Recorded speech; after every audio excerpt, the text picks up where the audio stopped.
Hello and welcome to my manga reading log for September. And in September I read 29 volumes, which is an increase of 4 from August. So yeah, 29 volumes. Let's get into the video and go over everything I read in September. Obviously this video is once again slightly late because I am still playing through Silk Song and I've just gotten to Act 3. So yeah, I thought since that would be a good stopping point to make this video. So anyway, the first thing I read in September was Fire in His Fingertips, Volume 6. I gave this one 4 stars. Yeah, I read the Volume 5 at the end of August. This one had a bit more going to for it than the previous volumes did. Obviously there was still a lot of sex, that's the main focus, but we had a bit more plot in this one to do with Toma's family and his sister, which just seems like it's going to continue into the next volume. So yeah, I enjoyed this one. It had obviously a bit more to it. Obviously nobody's reading this for the plot anyway. But yeah, that was the first thing I read in the month. Some smut. There's a lot more smut this month. To have just done my order for October with Sci-Fi, and I think there's only like 2 steamships, so a lot less smut. After the past couple of months there's been quite a bit. Anyway, I also read on the 1st, because that one took me like 10 minutes, because it doesn't take long to get through a steamship usually, unless it's a more wordy one. So on the 1st I also read Wolf's Daughter, A Werewolf's Tale Volume 1. I gave this 3.5 stars.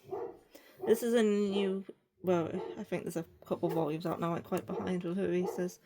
Josei manga about a girl who, after meeting up with this guy at some sort of, I think he was giving away samples at the shopping centre, and after meeting him she discovers that she's actually a werewolf, and that's the reason why she's been able to like jump very high and run really fast her whole life, because she's like on the high jump team at school.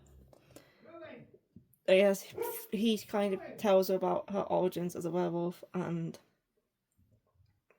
says if you want to know more about your heritage and stuff, come talk to me and my family. So she does, and obviously there's 2 packs of werewolves. There's the packs of the black wolves, which he is a part of, and then there's the packs of the white wolves, but she is a grey wolf, as you can see from the back here. And obviously, being a grey wolf, it obviously means she's a cross between one of the black wolves and one of the white wolves, which doesn't really happen because they're kind of rivals with each other, and they have like their own territories and they really don't get on. But I really like the werewolf stuff. There's also a lot of stuff in here to do with vineyards and winemaking, because the guys, that's her again, where is he? I do like the wolves. The wolves look very nice. His family owns no, that's one of the white wolves. But his family owns a vineyard and they make wine. There he is. There's the black wolf. And his family makes wine. So there was also a lot of stuff about winemaking and the process of growing grapes as well, which wasn't as interesting as the werewolf stuff, but it didn't put me off or anything, so yeah. I think this will have like romance in the future. At this point it's kind of like slice of life with supernatural elements. So yeah, I am interested to read more and find more out about her heritage and her parents, because obviously she was adopted as a young child, so she's been raised by human parents, which is how she didn't know she was a werewolf. So yeah, I'm interested to find out about her parents and who they were, and if she really is a cross between the 2 wolves. Yeah, this one, I did enjoy it. I probably would have given it 4 stars rather than 3.5 if it hadn't been for the vineyard stuff. I didn't mind it, but it wasn't like super interesting if you're not very into that sort of thing. But yeah, the wolves were cool, and there's like a big pile of puppies. I just really like wolves. And you don't get a lot of manga that's more focused on werewolves. It's main. You get a lot more to do with vampires. Anyway, next on the 2nd, I read Karun, Generic Romance Volume 9. I gave this one 4 stars. This is another good volume. Every single volume of the series adds more questions. It answers some, and then it just adds a whole lot more. The ending of this volume gave us a kind of a revelation as to what possibly this Karun could be. But yeah, it's definitely interesting. It's definitely confusing at times, but I kind of get the gist of what's happening and what is actually going on. A lot of the time with like mystery stuff, I'm good at kind of figuring it out, but this one, I have no idea, basically. Yeah, I get the basics, like, of what Karun is, but then you're kind of introduced to something else at the end of this one, which questions if it actually is that, and yeah, it's very good. I would recommend it if you want, like, it kind of feels at first kind of slice of life rom-commy, but then the sci-fi stuff comes in, so if you want, like, a sci-fi, like, romance slice of life, you definitely try Karun. There is an anime too, but I haven't yet to watch it. I don't know at what point the anime goes up to in terms of the manga, and I'd rather wait until I'm past that point in the manga before I watch it, so I'd have to look that up. Because normally, 90% of the time, I'm perfectly fine with spoilers. Apart from when the series is a mystery, then I don't want to be spoiled on, like, the mystery. Like, if it's a romance, if it's an action, if it's a comedy, drama, I'm fine with finding out how it ends. In fact, I actively look it up. But with mystery's the only genre where I don't do that, because it's kind of the only genre I don't like to be spoiled on. Everything else, I'm fine with spoilers. So with this one being more of a mystery, I don't want to watch the anime until I know it ends in the manga, so I don't spoil anything from reading the manga. Next, on the 3rd, I read Gazing at the Star Next Door Volume 4. I gave this one 4 stars too.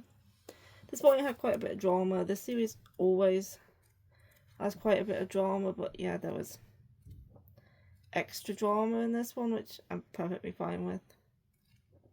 I tend to prefer romance dramas over romance comedies.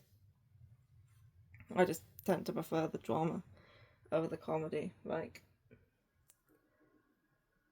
it takes a lot for me to actually find something in a manga funny, basically, so I have a strange sense of humour. And yeah, so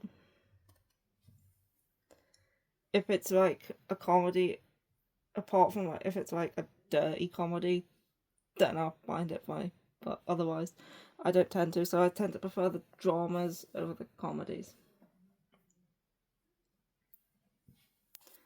So yeah, this one is definitely more of a drama. It focuses on a guy who's recently become, I think, an actor, like a drama star.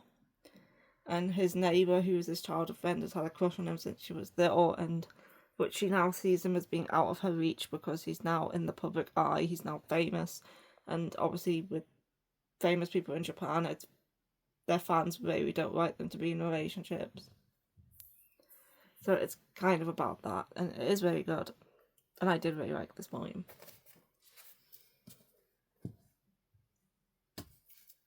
Next, on the 4th, I read Snow Angel, Volume 1, Long Mythical Creature. They both have wings, so kind of similar. Anyway, this one is about a girl who is she lives in like Hokkaido, and she's childhood friends with these two brothers, and then her dad ends up dying in like an accident where he ends up freezing to death in the snow, and ever since then the two brothers end up moving to, I think, Tokyo. They move away anyway, and at that point her younger sister and her mother move in with her grandparents, but after the death of her father, and ever since moving in with her grandparents, she has been made to look after her grandfather, who has got dementia. So she's kind of classed as a young carer, and her grandmother's very controlling and very emotionally manipulative towards her. And her mother's kind of just very tired and can't maybe fight back, so she doesn't maybe go against the grandmother. So she's kind of in a situation where she feels trapped and as if she's drowning, and if she actually can't get out of. And she also wants to take care of her younger sister. This way, Rowan. Rowan.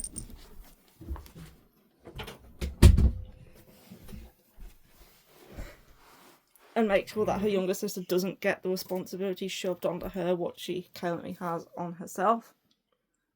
And she's kind of reaching a breaking point in everything, because her grandmother makes her feel guilty for not wanting to look after her grandfather, because she's like, he's done so much for you, he like helped raise you, he allowed you to live in his house, so you owe him this and stuff.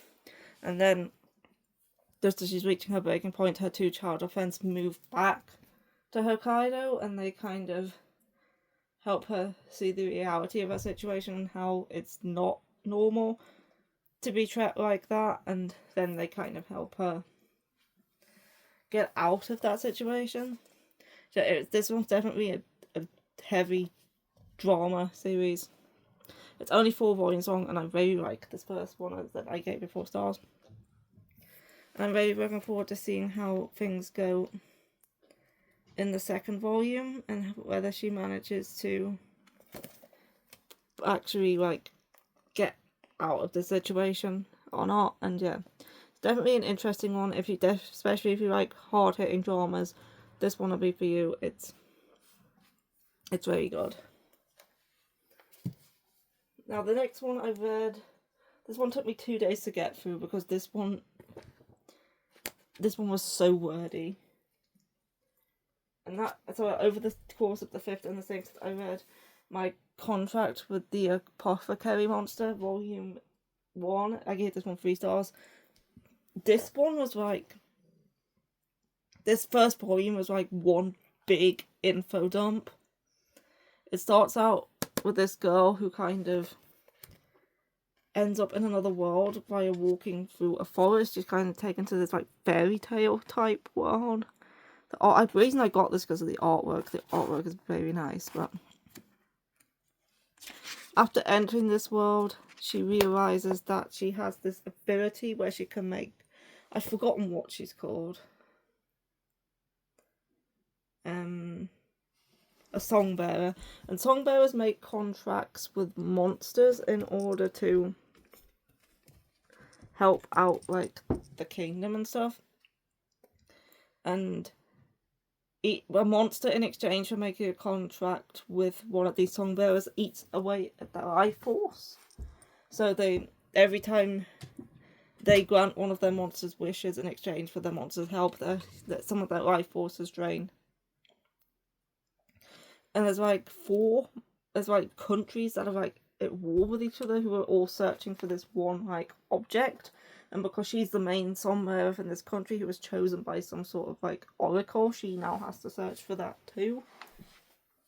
But anyway, she makes a contract with this guy who is a white monster, and white monsters are supposed to be like some of the most high-ranking monsters. And because of this, he decides to just like, I'm not actually going to eat your life force, I'm just going to not bother. Because he can kind of just do that, I guess.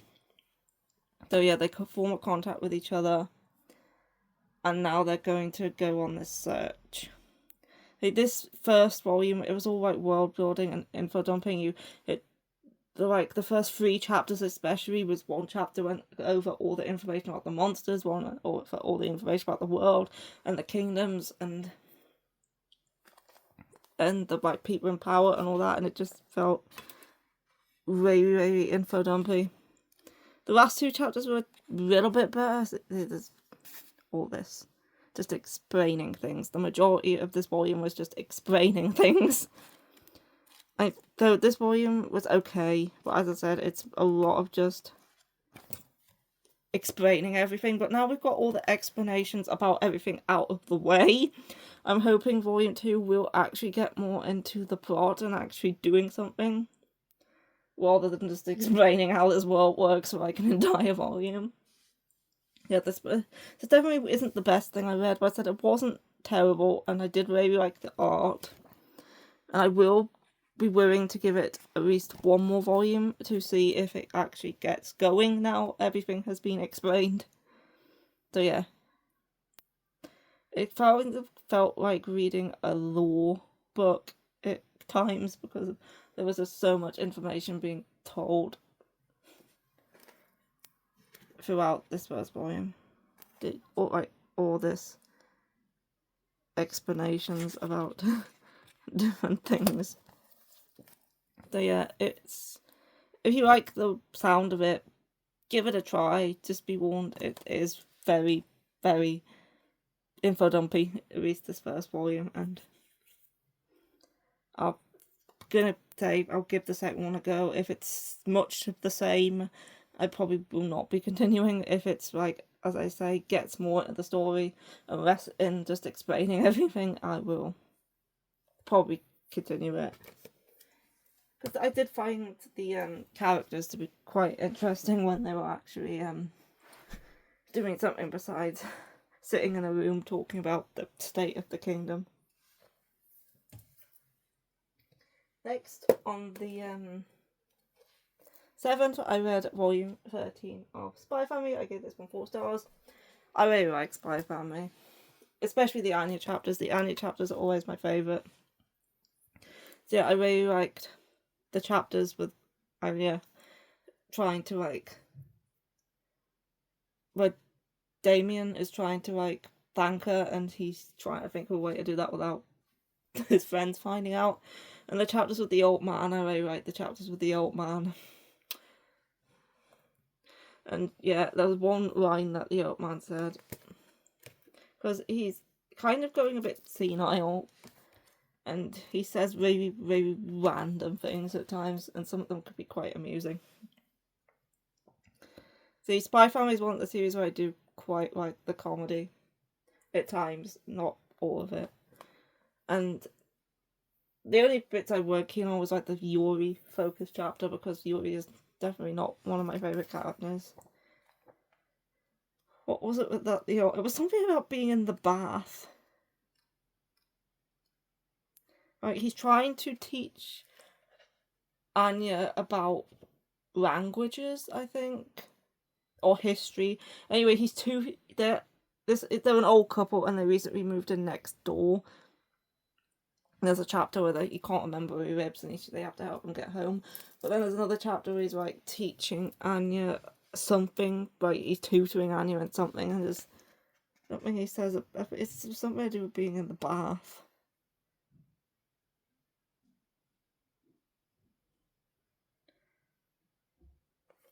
That was it. Yes, I think so. During the war, what did I do again, Bobs? Was I taking a bath? And she was just like, no dear, you did not spend the war in the bath. I just thought that was quite amusing. I like this old man. I hope he continues to be in it.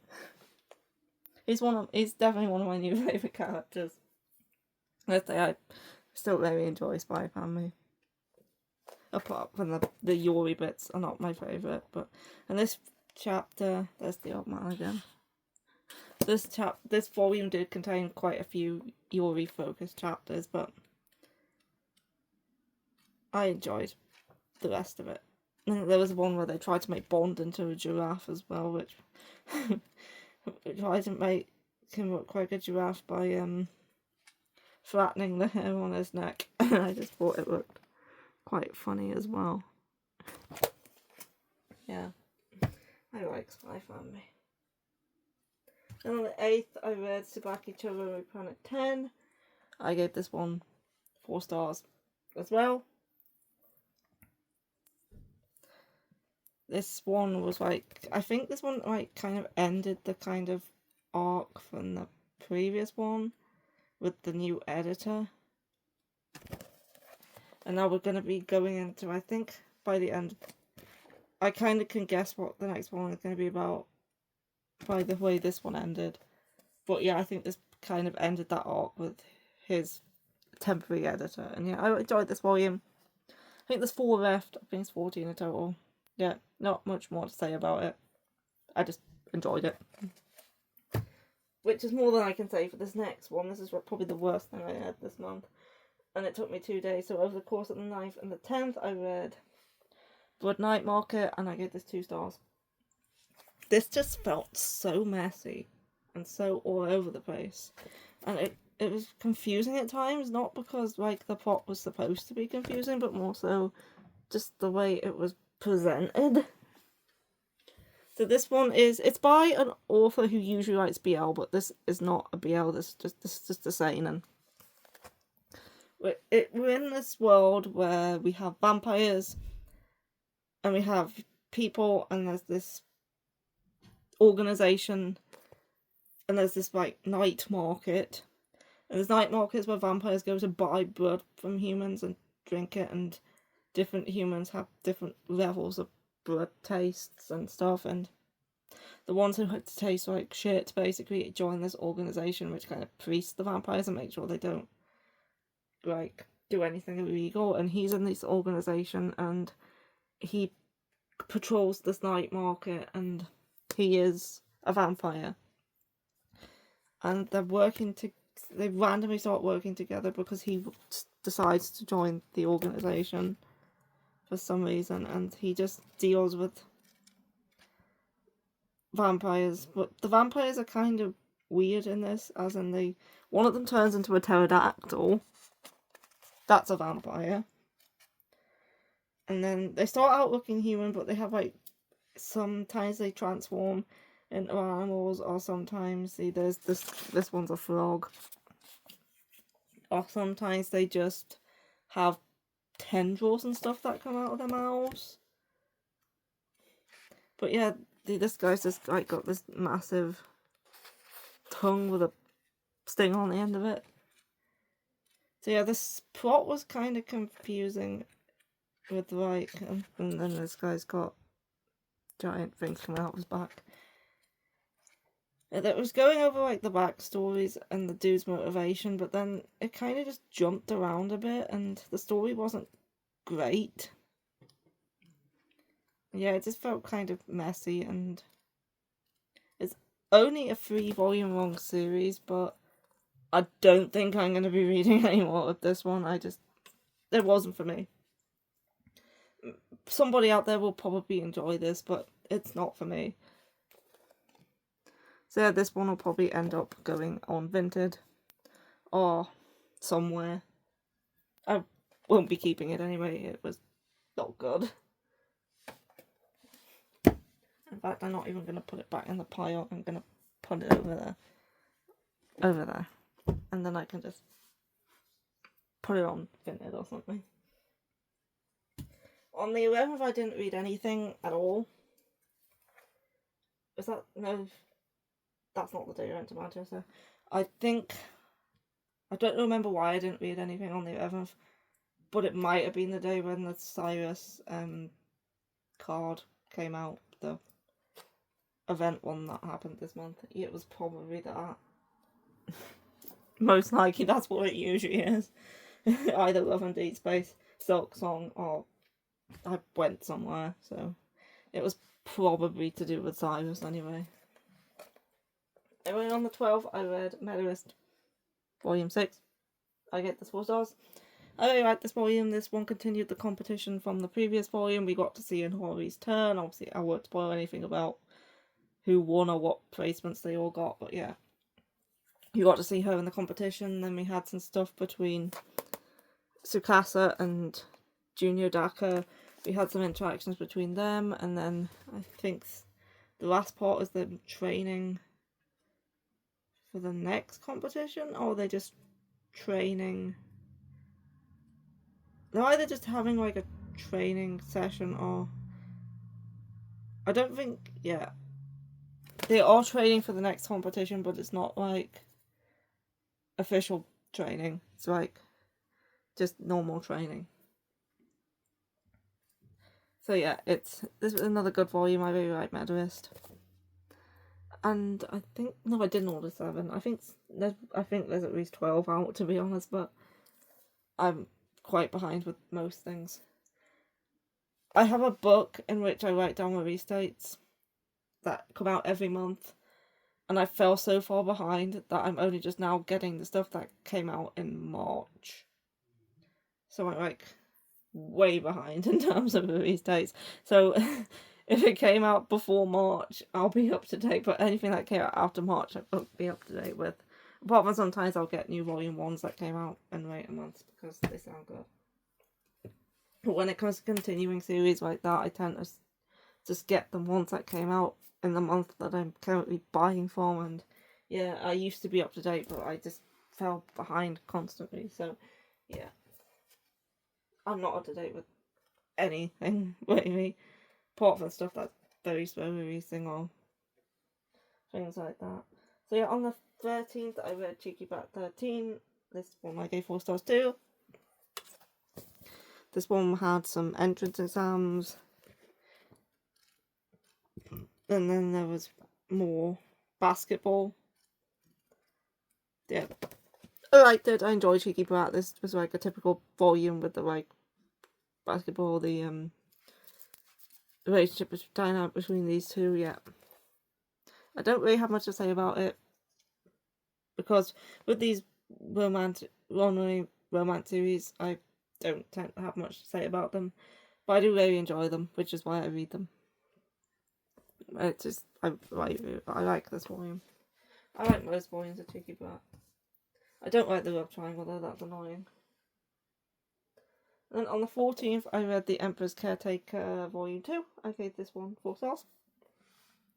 This was another good volume. I enjoyed it just as much as the first one. We got to see her actually start her job as caretaker for the Emperor and like look after him alongside another woman. And then we got to learn more about like the royal family and the Emperor's parents, because he's 5 years old or 6 years old. He's a little kid anyway. And he became the Emperor after his father died. And this guy is his uncle, or his half-uncle, or something like that. And then we learned more about what happened to his mother in this volume, and then there's some like other characters introduced, and then there's definitely something sinister going on behind the scenes with the way this particular volume ended. But yeah, I must think at some point we're probably going to get some romance between these two, although it hasn't happened yet. They're kind of just acquaintances at the moment. They just work in the same place. And obviously he wants to get closer to his nephew. And she like kind of helps him with that. And there's some stuff going on about a group of people who would prefer him to be the Emperor over the little boy. Which is, the little boy's the one who has like he's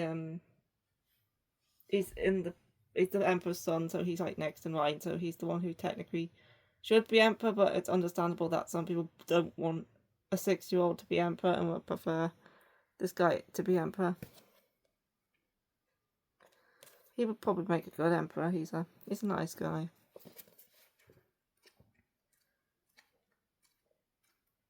Yeah, it was another good volume. I'm definitely going to continue that one. Then on the 15th, I read Sex Drive 1. I gave this 3.5 stars.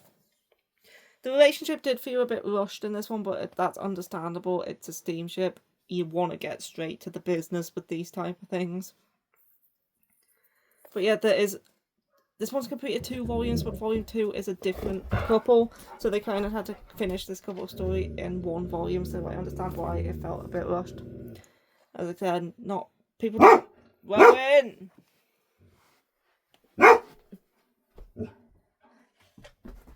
People don't tend to read Steamship for the plot most of the time.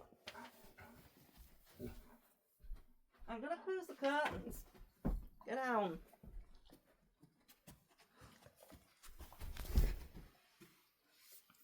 Yeah, this one was kind of interesting.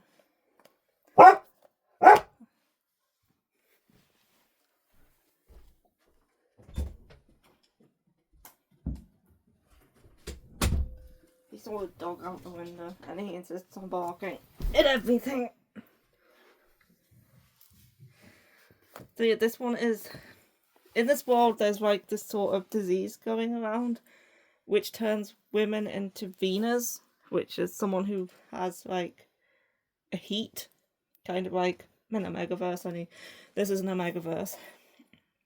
Though certain women go into heat when they contract like this disease, and she's recently contracted it and she got fired from work, so now she has to work for this sex espionage, or sexpionage as I call it, organization where they like spy on people and by having sex with them, obviously, and obviously with each other as well. And she's like new to being a Vena, and she's still a virgin, so she is partnered up with this dude who can like teach her the ropes and everything. Yeah, I did enjoy the plot of this one, and I did enjoy the couple. I say it just felt a bit rushed, but I'd say it's understandable with this type of series that it would be, because you want to get to the sex. That's the point of these. Yeah, I'm kind of interested in the next one, even though it is a different couple. And then that's the final volume. So yeah, I enjoyed it.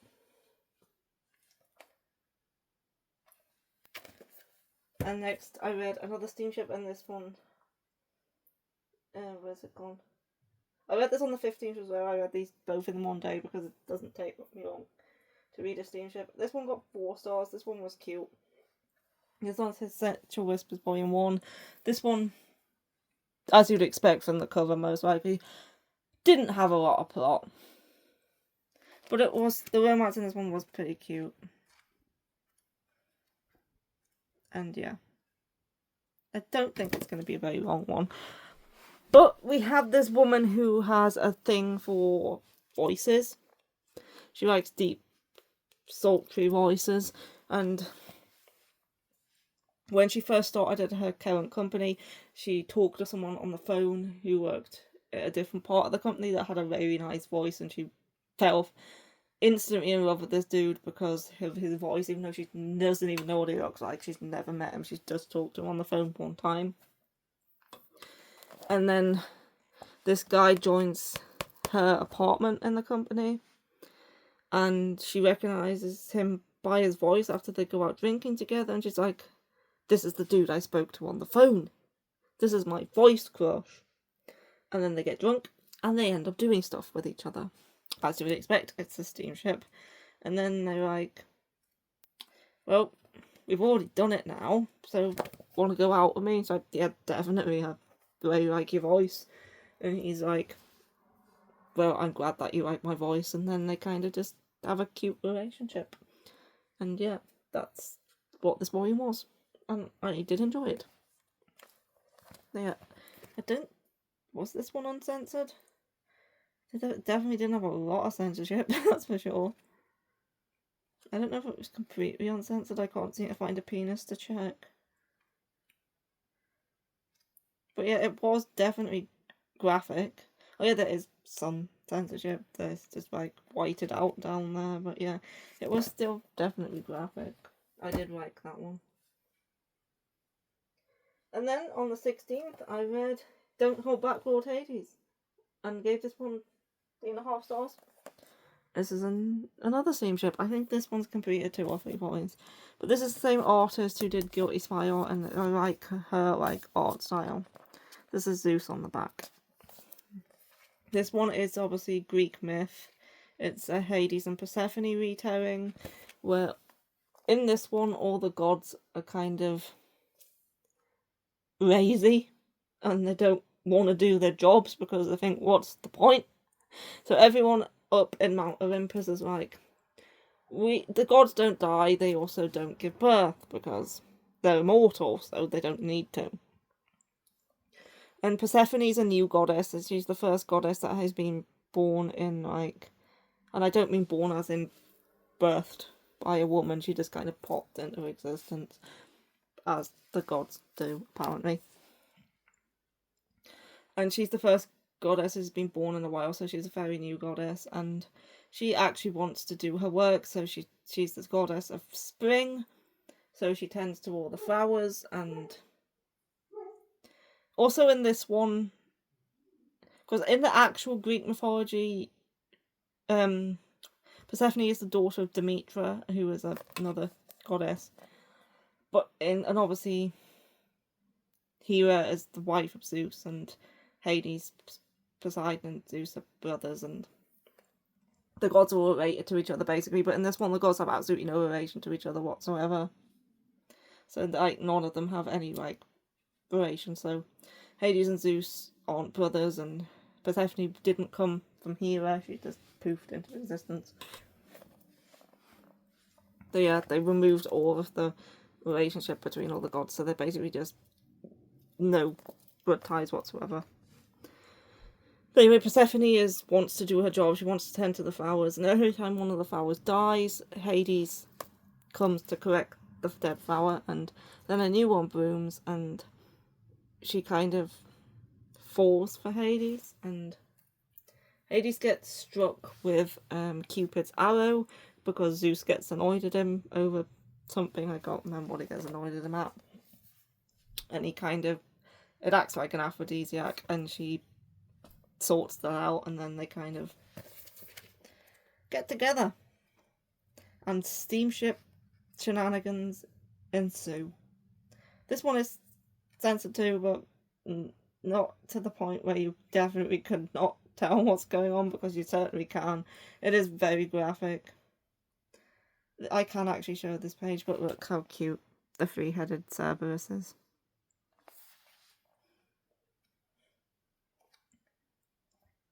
So yeah, I enjoyed it. I think there was some stuff with Zeus going on as well, which I think will probably continue into the next one. But yeah, I enjoyed it. I gave it 3.5 stars. Obviously, the plot isn't the main focus, but it's not my favourite steamship plot-wise, but I did like Hades and Persephone. And I tend to like stuff based around Greek myth ever since being into Percy Jackson as a child. But yeah, I liked this one. I'd probably say I liked, I gave them both 3.5 stars. I'd say I probably like Sex Drive slightly more. So yeah, that was the last steamship for a while. Not the last steamship of the month though, because on the 17th, that's the day I went to Manchester, so I didn't read that day. And then I bought some volumes whilst I was there, and I read some of those. So the first one I read was on the 18th and 19th. I read Timon Kun's B-side, Volume 1, which I gave 4 stars. This was one of them I was specifically looking to pick up in Manchester because it's a Hanatime title, and I do get quite a few Hanatime magazines, and this is one that I always see in there. And also, it is getting an anime soon, and the anime does seem like it's getting promoted quite a lot, so I also wanted to check it out because of that. But yeah, this one is like about... You're back again. Will you make up your mind whether you want to be in here or not? And are you leaving again? He's leaving again. He just wanted to open the door.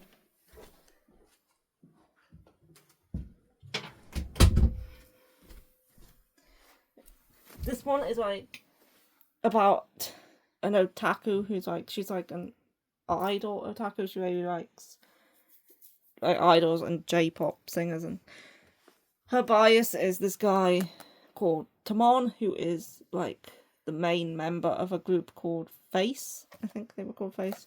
Yeah, it's Face. And she's absolutely obsessed with him.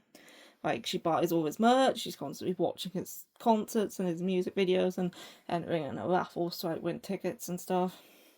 Her whole life is basically spent around this guy.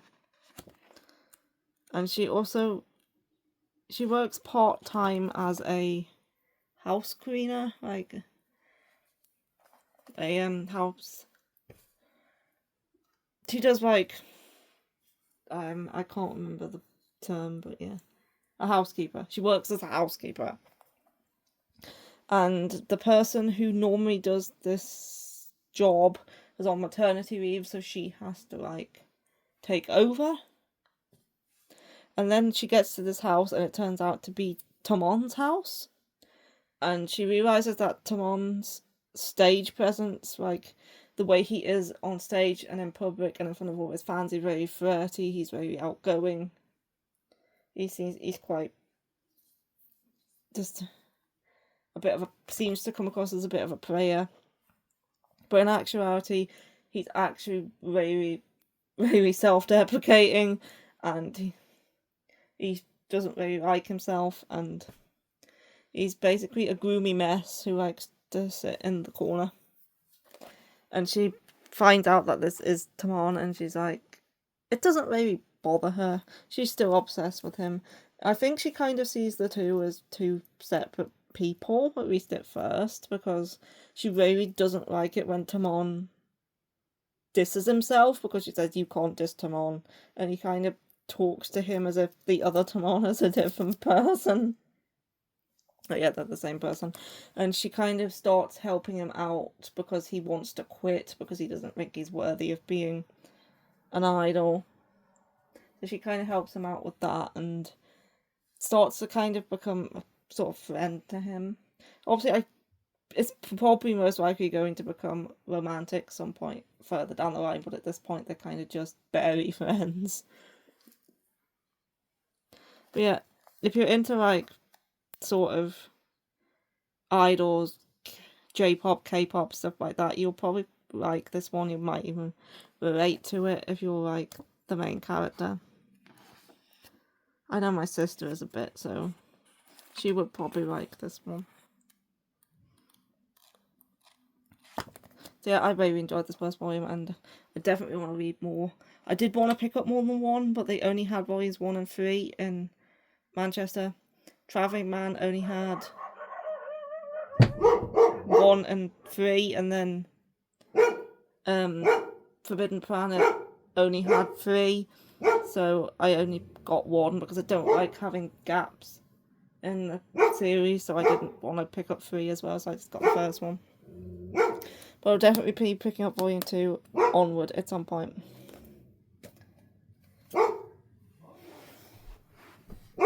And then the next one I read on the 20th and the 21st, this one's a manhwa. It tends to take me a bit longer to get through the manhwa. It's Radio Storm 1, which I gave 4.5 stars. This is probably one of my favourite reads of the month. I really, really loved this one. I really enjoyed the plot and like the world, and also the art, because it's like in black and white but with hints of colour. Like the main, whenever he like, you see the greens in the background, and the guy, this guy's eyes are always shown as being purple.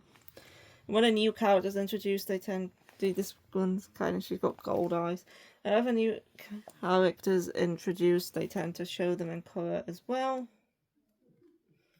I like this page, which is red. So I really like the mix of the mainly black and white with like the little bits of colour mixed in. I know it's been done in other series, but you don't see it that often. But yeah, this one is a BL. I think online it's classified as a horror, but I wouldn't necessarily call it a horror myself. I'd call it more of like a survival not really a thriller, but it's like a survival series. But this takes place in some sort of, I think it's in the future. I don't know if it's Japan, not Japan, this isn't even Japanese. I don't know if it's Korea, or whether it's some fictional country, or whether it's somewhere else. But this takes place in a country that is overcome with war. The country that they're in is at war with another country. We don't know why. We don't know what started it. We don't know anything about the war other than that it's happening. Because the main character is this guy here. He's, I think he's like college age.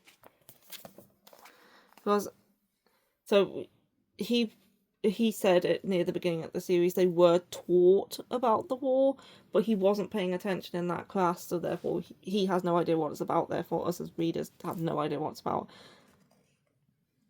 But in this country, or in this world in general, they have people born, well, not necessarily born with, but they have people who have powers. And these powers are called, what are they called again?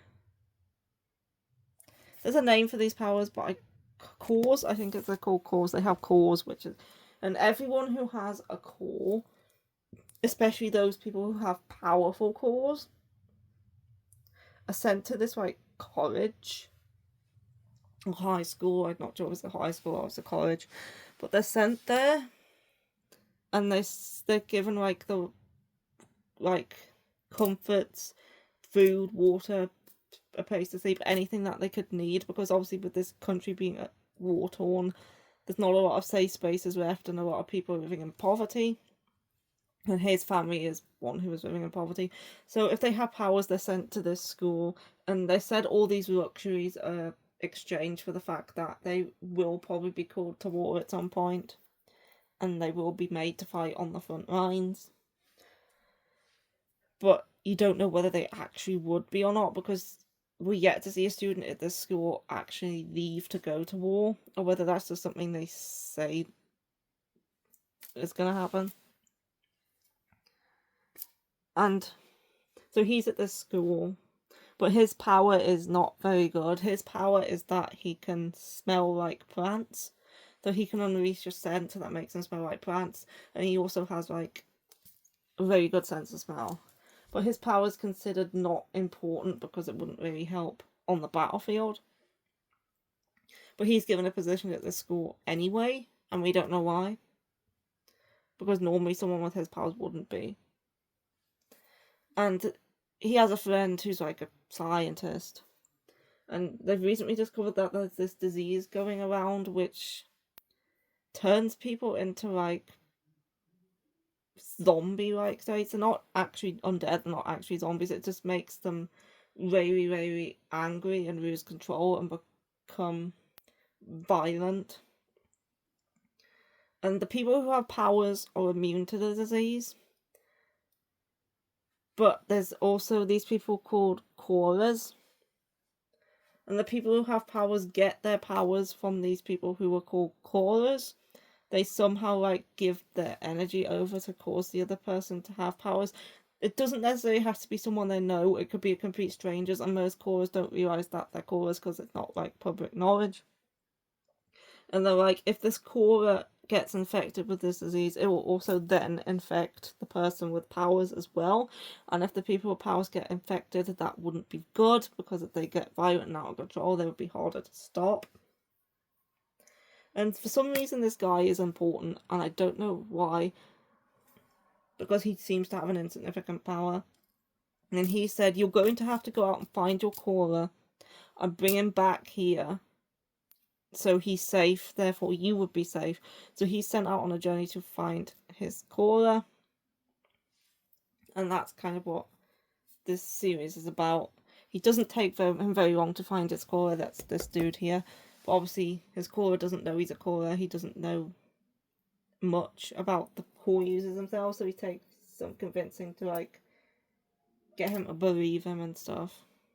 So now they're traveling through like this war-torn country, trying to get somewhere that this guy wants to go, because he says if you take me to the, I need to go somewhere first, and then afterwards I'll kind of come with you. I don't know if he actually plans to do so, or if he's just telling him that. But they're going through, you see the state of the country and how this like disease is affecting everything as well. Yeah, it's very mysterious. There's definitely a lot of questions, which I really liked about it. Like, some of the characters are certainly interesting, and the school is definitely hiding something. They're definitely up to something, and you don't know what it is, so that's very interesting as well. So yeah, I really love this volume. And if you want like a survival BL, or just a BL, see, they kind of introduce the characters in colour with a bit of like a difference to it. There is one sex scene in here, but it is rated over the teen rather than mature, because it wasn't very that explicit of a scene. You don't really see anything. But yeah, if you want a BL that's a bit different, then definitely check this one out. It's very good. I would definitely recommend it. And I did want to buy Volume 2, because Volume 2 is out now, but I did my sci-fi order and I forgot because it wasn't written down on my list, and therefore I didn't end up ordering it. And I was very looking forward to reading the second one as well, but oh well. I'll get it next month, or I'll just make an order just to get it or something. I'll figure something out. But yeah, I very, very like this one. Very interesting. And then I read more smut. On the 22nd, I read Virgin Marriage 1. This one I gave 4 stars. This one was pretty cute. And the guy said some interesting lines. Definitely. This one is about a couple who has been married for a year now, but they haven't done anything sexual because they're both kind of shy, and she also had bad experiences in the past. But now they're kind of ready to take the next step, and they're kind of exploring each other and figuring out what to do. And yeah, it was pretty cute. I like this one. I would definitely read more. And yeah, this one's just a very cute, wholesome one. It's a very wholesome relationship. If you want like a wholesome steamship, this one is very good. And then on the 7th, on the same day, on the 22nd, I also read Outbride 7, which I gave 3 stars. This one, well, not much really happened. And quite a lot of the ending of this volume was just a random side story that was a bit pointless. Like, this chunk here is just like a random side story, so this is just the plot. We did learn one thing about Eve. Is her name Eve? But other than that, not much really happened. This volume went by in like minutes. It was so quick to read, and it just felt like nothing had progressed. So yeah, it wasn't the best volume. And now she's gone to visit the other countries, and maybe something more will happen in the next one. Then on the 23rd, I read Insomniacs After School 8 and 9. I read them both. I really enjoyed this one. It's very cute. Although something seems to be going on in this latest one that could turn the series from being light-hearted into a bit less light-hearted. Something to do with her. If you read it, you'll know what I mean. I think there's like 10 of this out actually, and there's like I think 14 in total. But yeah, they're putting on an event like to watch a meteor shower, I think it was, and yeah, then something happens with her, and yeah, I won't spoil it. But yeah, it's been so far like a really chill slice of life series. It's felt quite relaxing to read, but who knows what will happen in the next volume, and whether it will like get a bit more sad or dramatic. But yeah, I really like it.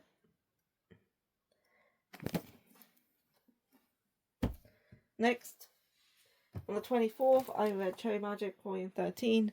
I gave this one 3 stars. I think this only has 2 more volumes left, and I hope it only has 2 more volumes left, because this volume was pointless. I liked the beginning chapters which followed the side couple, and it kind of wrapped things up with them a bit. But that only lasted for like 2 chapters. Where did it get to? So yeah, this was the side couple, and then this we had a side story about what if Kurosawa had been the one to have virginity powers and not Adachi, and that lasted for the majority of the rest of the volume, and that just felt a bit pointless. And then we had a chapter about their morning routines, and then that was basically it. I think the series is kind of running out of content, so I'm kind of glad it's ending in 2 more volumes. If the last 2 volumes are going to be much the same. Yeah, I did enjoy Toe Magic. I wouldn't class it as like a top 10 or anything, but I do enjoy it. But I do think it needs to end now if the next 2 volumes are just going to be much the same as the second half of this one, because it felt very pointless to me.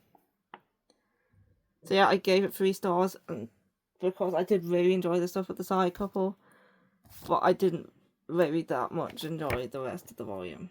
It just felt like nothing was happening. But yeah, like the first 10 volumes were probably the very best part of Cherry Magic. And the side couple, obviously I do really like the side couple. Anyway, not that many left more to go. And on the 25th, I read Ask and You Will Receive Volume 1. This is another one I picked up in Manchester.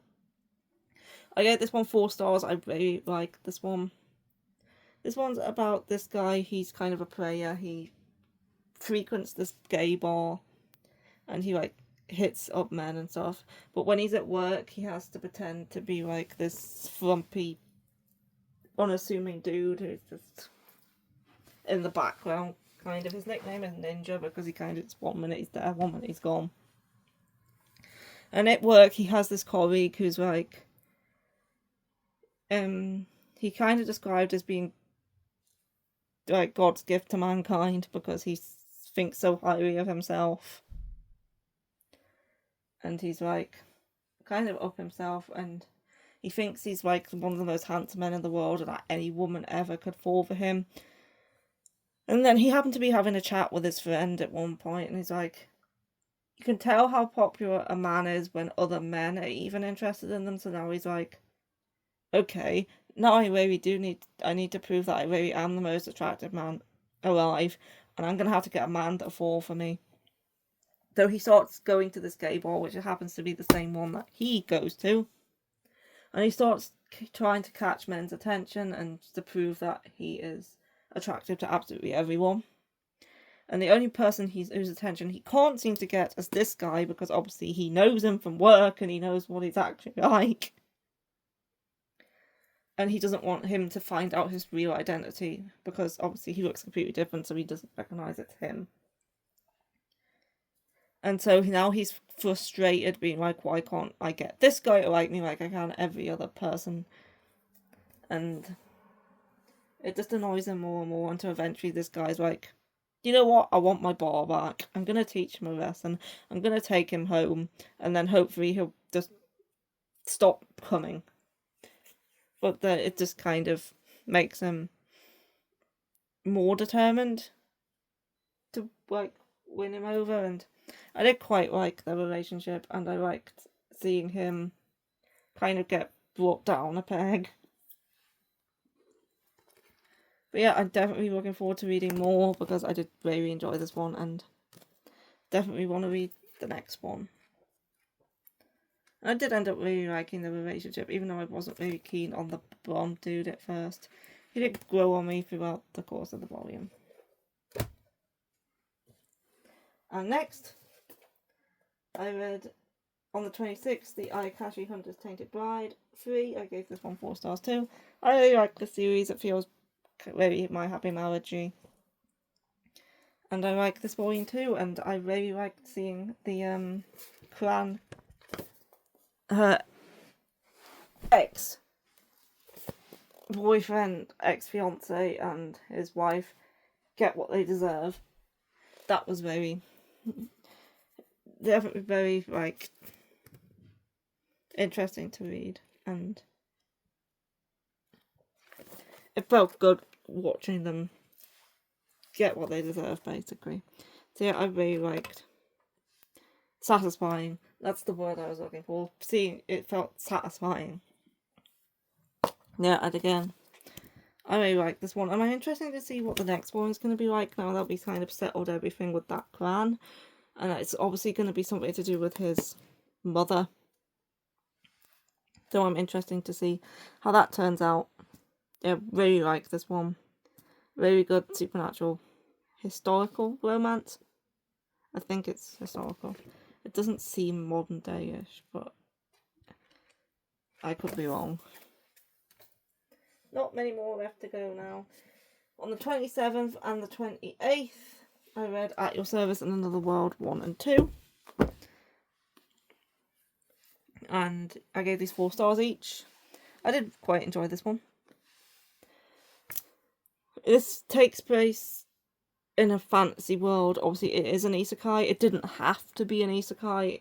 It could have been the exact same story if it wasn't. So, yeah, but it is an isekai. She was transported to another world like a couple years back, I think. So she's been living in this world for quite a while. And she works in some sort of department in, like, the castle. Not... Well, she's acquainted with people in high positions of power anyway. And she's the captain, I think he's the captain of the guard, and the king ask her to, like, there's this guy, and he doesn't like women, and she like doesn't like him, and they kind of butt heads all the time. But she is the first woman he's ever maybe spent a lot of time talking to, and obviously they see this, and he has this, like, he has a lot of mana, and the more mana someone has, the higher their sex drive, because they can apparently release excess mana through sex and releasing other things. But he obviously never been with a woman, and therefore she's asked by the king, and I think he's the captain of the guard. He's also a knight, to pressure him to help him release his mana, because it's the only way they can kind of get him to do it. And she agrees, so she doesn't want him to know it's her, so she just puts on this white disguise, which is just a cloak with a hood over her face, and jacks him off on a night. And she likes to see him come undone, and it gives her satisfaction and pleasure, because well, at first she really doesn't like him. So seeing him come undone under her touch, it's very, like, satisfying for her. And yeah, I did really enjoy the series. I wasn't as keen on the way he was acting in the second volume after they got together. He became a bit more possessive, and I didn't like that. But other than that, it was very cute, and I did really enjoy it. And yeah, I would recommend this one if you want a steamship title that does have a bit more of a plot to it, and it's not just constant bonking. Yeah, and it's only 2 volumes. I would recommend this one.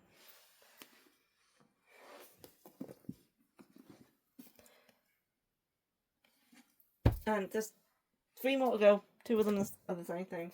So on the 29th, I read The Ice Guy and The Cool Girl 9 and 10. I gave these both 4.5 stars. So yeah, I love this series. It's so cute. I love this couple so much, and the artwork. The artwork is just so nice, especially like the colour artwork. Obviously, there was a scene in this volume 9, that used to be in colour, but obviously Square Enix hasn't kept it in colour. But yeah, this was a good volume. This was a volume where something major happened and it was so cute and I loved it.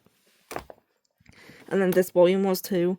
I wasn't keen on the new Incubus character that was introduced, but he didn't seem to be in it as much towards the end of volume 10. Like, he was introduced in the beginning of volume 10, and he was in it for quite a bit during the first half, but he doesn't seem to be in the second half. But he's probably going to pop back up, but I wasn't keen on him, but the rest, I just loved it. So cute. One of my favourite Joseis. These two are just, like, adorable. And I love it so much. Like, this cover is supposed to look summery because obviously they're at the beach. But there's also snowflakes, so it also kind of looks wintry and summery at the same time, which is kind of interesting. Because obviously he's the descendant of an snow woman, so he makes snow and ice. Yeah, and she's just a normal human. But yeah, it's adorable. I love it. If you want adorable, cute romance, read that. And the last thing I read in the month was White Roses and Pretenders Volume 2, which I gave 3.5 stars. I didn't enjoy this one as much as Volume 1. But I did still enjoy it. But again, it felt a bit rushed. Especially at one part where he gets kidnapped by his dad. Well, not really kidnapped, but he gets taken to his dad. And you'd expect there to be, like, scenes of, like, this is going to be slightly spoilery, but not too much. You'd expect, there to be scenes of this guy finding out, like, he's been taken, I need to find out who took him and where he is and then go rescue him. But no, he just pops up while he's talking to his dad and he's like, how did you find out he was there? Because 1 minute he's talking to his dad because he's been taken, and the next minute this guy pops up and is like, I'm here to get him. I was expecting there to be some, like, scenes of him finding out he's actually been taken and, like, panicking a bit and then finding out who's taken him, but no, he just popped up out of nowhere. So yeah, in that regard and a few other places it did feel a bit rushed, but it is only 2 volumes, so there wasn't really enough time to, like, flesh that out a bit more. But yeah, I still enjoyed the volume. It was a nice read. Just 2 volumes. Like, it's a historical BL between a master and a servant, although he was kind of hired to pretend to be his boyfriend to get his aunt off his back because his aunt was insisting he get married. But yeah, overall I did enjoy it, but I liked volume 1 more. And that's everything I read in September. So yeah, there will be a haul happening when my sci-fi arrives. It hasn't come yet.